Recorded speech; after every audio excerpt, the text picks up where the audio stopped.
ते या झाडाच्या सावलीखालनं जात नाही ओके. आणि या झाडाच्या सावलीत झोपत कधी नाही. ते म्हणतात जेव्हा झोपलं ती शेवटची झोप. याला डेव्हिल्स ट्री किंवा शैतान असं नाव. म्हणजे कॉर्पोरेशनने सगळीकडे लावलंय. हो. तर ते इंटरेस्टिंग गोष्ट आहे की अंबुजा सिमेंटचं काम करताना ना, मला एकदा हॉर्टिकल्चरिस्टचा फोन आला की सर अपने को एक पेड़ काटना है. म्हटलं की सर वो शैतान का पेड़ है. म्हटलं क्या हो रहा है. तिथे एक जी फॅमिली आली ती लेडी अशी जागच्या जागेवर कोलॅप्स व्हायची. बापरे काटाले और काही और लगाते ते काढले, तिचं पेंटिंग बंद झालं.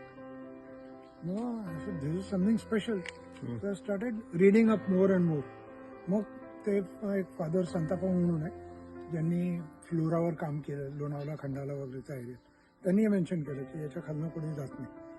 आणि मग एका होमिओपॅथिक पुस्तकात मिळालं की याच्यातनं सॅप निघतो असं पांढरा ना, मिल्क चीक निघतो. ओके.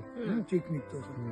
तर हे जे चीक आहे ना याच्याबरोबर एक केमिकल आहे अल्कॅलॉइड पिक्रिनिन नावाचं. सो दॅट पिक्रिनिन इज त्यांनी आपलं सेंट्रल नर्वस सिस्टम असतं ना ते नम होतं आणि जागच्या जागेवर व्यक्ती खालती पडतो. म्हणजे 100 ना 1-2 लोक. ओके. पण हे आदिवासींना खूप आधीपासून व्हायचं म्हणून याला शैतान.